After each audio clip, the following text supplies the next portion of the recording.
అహ్మదాబాద్లో ఘోర విమాన ప్రమాదం జరిగింది. టేక్ ఆఫ్ అయిన కాసేపటికే ఎయిర్ ఇండియా ఫ్లైట్ కుప్పకూలింది. ఈ ఘటనలో 242 మంది మృతి చెందారు. ఇదే విషయాన్ని గుజరాత్ ప్రభుత్వం ధృవీకరించింది. ప్రెజెంట్ అక్కడ సహాయక చర్యలు కొనసాగుతున్నాయి.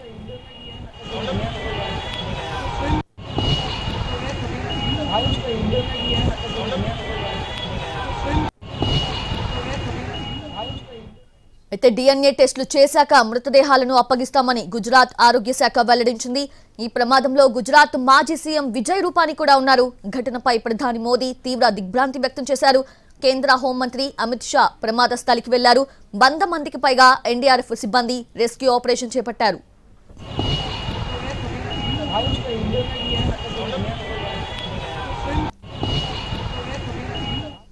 అది అహ్మదాబాద్ లో ప్రమాదం జరిగిన స్థితిని మనం చూస్తున్నాము. Heart wrenching accident. అది నిజంగా అత్యంత ప్రమాదకరం, హృదయ విదారకరంగా అనిపిస్తుంది. ప్రతి ఒక్కరు కూడా ఎంతో దిగ్భ్రాంతి వ్యక్తం చేస్తూ ఉన్నారు.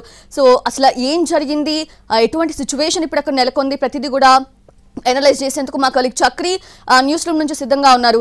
చక్రి, జనరల్ గా ఫ్లైట్స్ లో ప్రతి ఫ్లైట్ లో కూడా బ్లాక్ బాక్స్ అనేది ఒకటి ఉంటుంది. సో అంటే అది ఎఫ్డిఆర్ ఫ్లైట్ కి సంబంధించిన ఆ డేటాని రికార్డ్ చేస్తుంది. అలాగే ఆ కాక్పిట్ రికార్డ్ బాక్స్ అనేది ఉంటుంది. అంటే ఆ పైలట్ ఏం మాట్లాడుతున్నారు ఏంటి అనేది కూడా ప్రతిదీ కూడా రికార్డ్ అవుతుంది. సో ఆ డేటా వన్స్ మనకు వస్తే అసలు ప్రమాదానికి ముందు ఏం జరిగింది అనేది మనకు అర్థమయ్యే అవకాశం ఉందనుకోవచ్చా? ఖచ్చితంగా సౌజన్య, మనకి బ్లాక్ బాక్స్ అంటే దాని గురించి వెళ్లే ముందు ఒకసారి నేను మీకు ఫ్లైట్ ఎంత దూరం ట్రావెల్ చేసింది, అహ్మదాబాద్ ఇంటర్నేషనల్ ఎయిర్పోర్ట్ ఎక్కడుంది, ప్రమాదం జరిగినటువంటి మెడికల్ హాస్టల్ ఎక్కడుంది అనేది మనం ఒకసారి చూసే ప్రయత్నం చేద్దాం. గూగుల్ ఎర్త్ నేను మీకు చూపించే ప్రయత్నం చేస్తున్నాను. సో ఇది అహ్మదాబాద్ ఇంటర్నేషనల్ ఎయిర్పోర్ట్ ఇక్కడ. సో ఎయిర్ స్ట్రిప్ చూస్తున్నాం. పేరుకి ఇంటర్నేషనల్ ఎయిర్పోర్ట్ అయినప్పటికీ కూడా సింగిల్ ఎయిర్ స్ట్రిప్ ఉంది ఇక్కడ మనం చూడొచ్చు. సో ఏ ఫ్లైట్ టేక్ ఆఫ్ అయినా, ఏ ఫ్లైట్ ల్యాండ్ అయినా కూడా ఈ సర్దార్ వల్లభాయ్ పటేల్ ఇంటర్నేషనల్ ఎయిర్పోర్ట్లో ఇక్కడే ల్యాండ్ అవ్వాలి, ఇక్కడే టేక్ ఆఫ్ అవ్వాలి. మనం ఇక్కడ చూసినట్లయితే ఒకటే ఎయిర్ స్ట్రిప్. సో చాలా కంజెస్టెడ్ ఎయిర్పోర్ట్.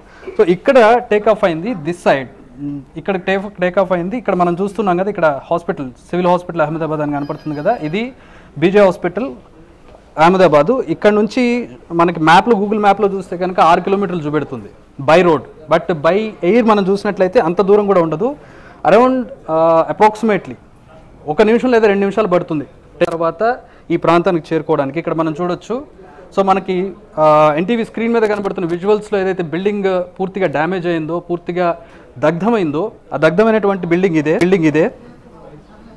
సో మ్యాప్లో మనం చూసినట్లయితే ఈ కార్నర్ బిల్డింగ్ ఏదైతే కనపడుతుందో ఈ బిల్డింగ్ డ్యామేజ్ అయింది. ఇక్కడ మనం చూస్తున్నాం కదా, బీజే medical college and civil hospital ఇది. దీని పక్కనే ఇది హాస్టల్, ఇది బాయ్స్ హాస్టల్. ఈ బాయ్స్ హాస్టల్లోనే జరిగింది. అక్కడ మొత్తం బొగ్గ అయిపోయినటువంటి చెట్లు ఏదైతే ఉన్నాయో ఆ చెట్లు ఇది కొద్ది కాలం క్రితం గూగుల్ ఎర్త్ రికార్డ్ చేసినటువంటి ఫోటో ఇది.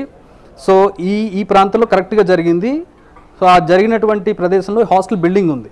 ఆ సమయంలో భోజనం చేయడానికి వచ్చారు దాదాపు ఒక 40-50 మంది పీజీ మెడికల్ కాలేజ్ స్టూడెంట్స్. వాళ్ళంతా కూడా వితిన్ సెకండ్స్ వాళ్ళందరూ కూడా బొగ్గ అయిపోయినటువంటి పరిస్థితి, శవాలుగా మారిపోయినటువంటి పరిస్థితి. అలాగే ఈ చుట్టూ రెసిడెన్షియల్ ఏరియా ఉంది. మెడికల్ కాలేజే కాకుండా చుట్టూ రెసిడెన్షియల్ ఏరియా కూడా ఉంది. రెసిడెన్షియల్ ఏరియాలో ఉన్న అపార్ట్మెంట్స్లో ఉన్నటువంటి కొంతమంది సివిలియన్స్ కూడా చచ్చిపోయినట్టుగా తెలుస్తోంది. అండ్ ఫ్లైట్లో ఉన్నటువంటి 242 మంది. సాధారణంగా ఫ్లైట్ యాక్సిడెంట్ జరిగినప్పుడు సర్వైవల్ రేట్ చాలా తక్కువగా ఉంటుంది. అంటిల్ అండ్ అన్లెస్ అది వాటర్లో పడితేనో, లేదంటే ఫ్లైట్ బర్స్ట్ అవ్వకుండా, అంటే దగ్ధం అవ్వకుండా ఉంటేనో ఎంతో కొంతమంది బ్రతికే ఛాన్స్ ఉంటుంది. కానీ ఒక్కసారి ఫ్లైట్ దగ్ధమైంది అంటే సర్వైవల్ రేట్ చాలా తక్కువగా ఉంటుంది. సో అదే ఇప్పుడు మరోసారి నిరూపితమైంది. ప్రయాణిస్తున్న 242 మంది చనిపోయారని చెప్పి అనౌన్స్మెంట్ వచ్చింది. ఇక్కడ మోస్ట్ అన్ఫార్చునేట్ థింగ్ ఏంటంటే మళ్ళీ హాస్టల్ మీద, అంటే ప్రయాణిస్తున్న వాళ్ళతో పాటు అభంశుభం తెలియనటువంటి మెడికల్ స్టూడెంట్స్ కూడా ఇక్కడ చనిపోయి సుమారుగా 287 మంది చనిపోయినటువంటి పరిస్థితి. చాలా దారుణమైనటువంటి ఘటన. ఇండియన్ ఏవియేషన్ హిస్టరీలోనే కాదు, ప్రపంచ ఏవియేషన్ హిస్టరీలోనే వన్ ఆఫ్ ది బిగ్గెస్ట్ యాక్సిడెంట్గా చెప్పుకోవచ్చు మనం ఇది. బోయింగ్ 787 డ్రీమ్ లైనర్, దీని మీద కంప్లైంట్స్ కూడా ఉన్నాయి ఇప్పటి వరకు. అంటే లాంచ్ అయిన దగ్గర నుంచి 2011లో లాంచ్ అయిన దగ్గర నుంచి డ్రీమ్ లైనర్ అయితే యాక్సిడెంట్స్కి గురి అవ్వలేదు, అంటే ఎక్కడ చనిపోయినటువంటి దాఖలాలు లేవు. కానీ బోయింగ్ హిస్టరీ మనం చూసినట్లయితే సుమారుగా 6,000 మంది చనిపోయినట్టుగా మనకి గూగుల్ చెప్తోంది. ఆథెంటిక్ ఇన్ఫర్మేషన్ అది.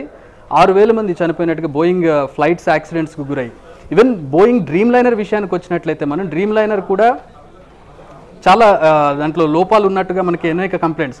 యాక్సిడెంట్స్ అయితే జరగలేదు, ప్రాణాలు అయితే పోలేదు. ఇది మొదటి ఘటన. డ్రీమ్ లైనర్ 2011లో దీన్ని లాంచ్ చేసింది బోయింగ్. అప్పటి నుంచి ఇప్పటి వరకు జరిగినటువంటి ఘటనలు ఎక్కడ ప్రాణాలు పోలేదు. ఇదే మొట్టమొదటి ఈ భారీ యాక్సిడెంట్, ప్రాణాలు పోయినటువంటి యాక్సిడెంట్ డ్రీమ్ లైనర్కి. కానీ డ్రీమ్ లైనర్ మీద కంప్లైంట్స్ ఉన్నాయి. Dreamliner highly fuel efficient, mileage ఎక్కువ ఇస్తుంది, సుమారు 13,500 కిలోమీటర్లు ఆగకుండా ప్రయాణించగలుగుతుంది, లండన్ వెళ్ళి మళ్ళీ తిరిగి వచ్చేటటువంటి ఫ్యూయల్ ఎఫిషియన్సీ దీనికి ఉంటుంది. అండ్ మనకి ఫ్లైట్లో వాడేటటువంటి ఫ్యూయల్ ఏదైతే ఉంటుందో వైట్ పెట్రోల్ అంటారు దీన్ని, పెట్రోలియంని శుద్ధి చేసే క్రమంలో మొట్టమొదటి వచ్చేటటువంటి అత్యంత నాణ్యమైన petrol white petrol. Highly volatile, గాలి తగిలితే ఆవిరైపోయేటటువంటి వాలటైల్ పెట్రోల్ని మనకి ఎయిర్ క్రాఫ్ట్స్లో వాడుతూ ఉంటారు. అంత క్విక్గా బర్న్ అవుతుంది. అలాంటిది కొన్ని వేల లీటర్ల ఫ్యూయల్ని నింపుకొని వెళ్తుంది. ఇది ఒక్కసారిగా గాల్లో చిన్న స్పార్క్ వచ్చినా కూడా పూర్తిగా బ్లాస్ట్ అయిపోయి కొన్ని వేల లీటర్ల పెట్రోల్ ఒక్కసారిగా దగ్ధమైతే ఎంతమంది బ్రతుకుతారు? సో అదే ఘటన ఇక్కడ చోటు చేసుకుంది. ప్రాబబిలిటీ ఆఫ్ యాక్సిడెంట్స్ అంటే బై ఎయిర్, ఫ్లైట్లో ద్వారా వెళ్ళేటటువంటి వాళ్ళ యాక్సిడెంట్స్ చాలా తక్కువ జరుగుతాయి. ప్రాబిలిటీ మనం కంపేర్ చేసుకుంటే by road, by train, by water, షిప్లో వెళ్ళేది, బై ఎయిర్, ఇది మనకి మోడ్ ఆఫ్ ట్రాన్స్పోర్ట్. వీటన్నింటిలో కూడా the safest journey by air, ఫ్లైట్లో వెళ్ళేటప్పుడు. కానీ ఒక్కసారి యాక్సిడెంట్ జరిగిందంటే survival rate almost zero. So అది మరొకసారి ప్రూవ్ అయిందని చెప్పుకోవచ్చు. చాలా the black day of aviation history, Indian హిస్టరీలో అని చెప్పుకోవచ్చు. భారతదేశ ప్రజలందరూ కూడా ఒక్కసారిగా అవాక్కైనటువంటి పరిస్థితి. రకరకాల కారణాలు చెప్తున్నారు. ఫ్లైట్ మెయింటెనెన్స్ సరిగా లేదని చెప్తూ ఉన్నారు, అలాగే బోయింగ్ మ్యానుఫ్యాక్చరింగ్ సరిగా లేదని చెప్తూ ఉన్నారు, అండ్ కుట్రకోణం కూడా ఒకటి అనుమానిస్తూ ఉన్నారు. ఇంకొకటి ఇక్కడ అంటే యూట్యూబ్ వీడియోస్లో మనం ఆ వీడియోస్ ఉన్నప్పుడు కింద కామెంట్స్లో మనం చూసినట్లయితే బర్డ్ అంటే పక్షులు ఏమైనా తగిలే అవకాశం ఉండుండొచ్చు అనే ఒక అనుమానాన్ని కూడా వ్యక్తం చేస్తున్నారు. ఏదేమైనా కూడా కారణం ఏదైనా కూడా అమాయకులైనటువంటి 280 మంది చనిపోవడం అనేది చాలా దారుణమైనటువంటి ఘటనగా చెప్పుకోవచ్చు. సో ఇందాక మీరు అడిగినటువంటి బ్లాక్ బాక్స్ వివరాల్లోకి వెళదాం. బ్లాక్ బాక్స్ మనం చూసినట్లయితే యాక్చువల్గా మనం దీన్ని బ్లాక్ బాక్స్ అంటాం, కానీ ఇది బ్లాక్ కలర్లో ఉండదు, ఆరెంజ్ కలర్లో ఉంటుంది. సో ఇది బ్లాక్ బాక్స్ మనకి ఎయిర్ క్రాఫ్ట్ యొక్క టైల్ భాగం అంటే తోక భాగంలో దాన్ని ఉంచుతారు. దీంట్లో 2 భాగాలు ఉంటాయి. ఒకటి కాక్పిట్ రికార్డర్, రెండోది ఫ్లైట్ డీటెయిల్స్ రికార్డర్ అనమాట. అంటే ఫ్లైట్లో ఉండే టెక్నికల్ డీటెయిల్స్ని రికార్డ్ చేస్తాం. మనం చూడొచ్చు కాక్పిట్ వాయిస్ రికార్డర్ ఇది ఫ్లైట్ డీటెయిల్స్ రికార్డర్ ఇది. సో దీన్ని నీటి లోపల పడిపోయినా కూడా, అగ్నికి ఆవుతైనా కూడా అది తగలబడదు. చాలా స్ట్రాంగ్ మెటీరియల్తో దీన్ని తయారు చేస్తారు. ఇదే కలర్లో ఉంటుంది. మనం ఫ్లైట్లో దీన్ని ఎక్కడ పెడతారు ఇక్కడ చూడొచ్చు. ఫ్లైట్లో తోక భాగంలో దీన్ని ఏర్పాటు చేస్తారు. ఈ పార్ట్ మనం విజువల్స్లో కూడా చూసినట్లయితే ఫ్లైట్ తోక భాగం దగ్ధం అవ్వకుండా ఉండిపోయింది. విజువల్స్లో మనకు తోక భాగం కనబడుతుంది. సో ఇది ఫ్యూయల్ ట్యాంక్కి కనెక్టెడ్గా ఉండదు.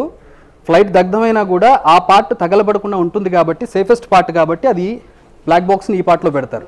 సో ఈ తోక భాగం పూర్తిగా కూడా మిగిలిపోయింది. ఈరోజు మనం చూసినట్లయితే దీని నుంచి ఈ బ్లాక్ బాక్స్ని ఎక్స్ట్రాక్ట్ చేయాల్సి ఉంటుంది. ఎక్స్ట్రాక్ట్ చేసి దీన్ని ఇన్వెస్టిగేట్ చేస్తే కనుక దీంట్లో 2 భాగాలు ఉంటాయి అనుకున్నాం. ఒకటి cockpit voice recorder. Cockpit voice recorder అంటే పైలట్ కో పైలట్ మాట్లాడేటప్పుడు, ఏరోప్లేన్ ఎప్పుడైతే టేక్ ఆఫ్ అయ్యే సమయం ఉంటుందో అప్పటి నుంచి ల్యాండ్ అయ్యే వరకు కాక్పిట్లో జరిగినటువంటి కన్వర్జేషన్, ఈవెన్ హాయ్ బాయ్ చెప్పుకున్నా కూడా దాంట్లో రికార్డ్ అవుతుంది. సో వాళ్ళు చిన్న బటన్ నొక్కినా కూడా వాళ్ళు వాయిస్లో చెప్తారు, ఈ బటన్ నొక్కుతున్నాను, ఫ్లైట్ ఇలా మూవ్ అవుతుంది, చిన్న టర్బులెన్స్ వచ్చింది, ఫ్లైట్ ల్యాండ్ అవుతుందనే చిన్న చిన్న కమాండ్స్, వాళ్ళిద్దరూ మాట్లాడుకునే వాయిస్ అంతా కూడా అందులో రికార్డ్ అవుతుంది. అది ఒక పార్ట్. రెండవది ఫ్లైట్కి చెందినటువంటి వివరాలు. ఇది ఫ్లైట్ డేటా రికార్డర్ అనమాట. ఈ పార్ట్లో దాన్ని స్టోర్ చేస్తారు. ఎఫ్డిఆర్ రికార్డర్ అంటే ఫ్లైట్ డేటా రికార్డర్. ఫ్లైట్లో ఫ్యూయల్ ఎంత ఉంది, ఏ హైట్లో ప్రయాణిస్తుంది, అలాగే రేట్ ఆఫ్ స్పీడ్, ఏ స్పీడ్లో ప్రయాణిస్తుంది అనేది మొత్తం కూడా ఈ పార్ట్లో రికార్డ్ అయి ఉంటుంది. ఇది కాక్పిట్ వాయిస్ రికార్డర్ ఇందాక మనం చెప్పుకున్నాం. ఈ రెండింటిని ఎక్స్ట్రాక్ట్ చేస్తే ఫ్లైట్ యాక్సిడెంట్కి సంబంధించిన బేసిక్ డీటెయిల్స్ అన్నీ కూడా బయటకు వస్తాయి. దీన్ని ఈ ఆరెంజ్ కలర్లో ఉండే బ్లాక్ బాక్స్ని తీసుకెళ్ళి ఇన్వెస్టిగేట్ చేస్తే టెక్నికల్ డీటెయిల్స్ అన్నీ కూడా బయటకు వస్తాయి. మనం ఇందాక ఏటీసీ నుంచి వచ్చినటువంటి అంటే డీజీసీఏ ఇచ్చినటువంటి వివరణలో ఏటీసీకి ఫ్లైట్ ఎప్పుడైతే కొలాప్స్ అయిందో, కొలాప్స్ అయ్యేటటువంటి జస్ట్ బిఫోర్ మేడే అని వాళ్ళకి ఎమర్జెన్సీ సిగ్నల్ వచ్చిందని చెప్తూ ఉన్నారు. సో ఆ మేడే అనేది సాధారణంగా ఫ్లైట్ కూలిపోయే సందర్భంలో మాత్రమే, ఫ్లైట్ కిందకి పడిపోయేటటువంటి సందర్భంలో మాత్రమే పైలట్లు మేడే అని చెప్తారు. సో అది వచ్చిన కొద్దిసేపటికే ఏటీసీతో, ఎయిర్ ట్రాఫిక్ కంట్రోల్ తోటి వాళ్ళకి సంబంధాలు తెగిపోయినాయి. సో మనం చూడొచ్చు జరిగినటువంటి ఘటన ఎలా జరిగిందో. జస్ట్ ఫ్లైట్ టేక్ ఆఫ్ అయినటువంటి కొన్ని నిమిషాల్లోనే ఘటన జరిగింది. ఈవెన్ ఒక్కోసారి అంటే బాగా హైట్లో ఉన్నప్పుడు ఇట్లాంటివి జరిగి ఉంటే కనుక ఫ్యూయల్ని మొత్తం కూడా రిలీజ్ చేసేస్తారు బయటికి. ఎందుకంటే ఒకవేళ కింద పడ్డా కూడా ఫ్లైట్ దగ్ధం అవ్వకుండా ఉండడానికి ట్యాంక్ను ఓపెన్ చేసేస్తారు. ఓపెన్ చేసినప్పుడు అదంతా కూడా ఫ్యూయల్ అంతా పోతుంది. ఈవెన్ ఫ్లైట్ కింద పడ్డా కూడా బర్స్ట్ అవ్వకుండా ఉంటుంది. కానీ ఇక్కడ పైలట్కి అంత టైం లేదు. 500 మీటర్లు అంటే పెద్ద ఎత్తు కాదు. సో దాన్ని డిశ్చార్జ్ చేసేటటువంటి సమయం కూడా లేదు. దాంతో పూర్తిగా దగ్ధం అయిపోయింది. దాదాపు 242 మంది అందరూ కూడా చనిపోయినట్టుగా అఫీషియల్ ఇన్ఫర్మేషన్ వస్తుంది. సో టెక్నికల్ ఇన్ఫర్మేషన్ ఇంకా తెలియాల్సి ఉంది Soujanya. So that is about black box. Over to you. Exactly. Yes Chakri.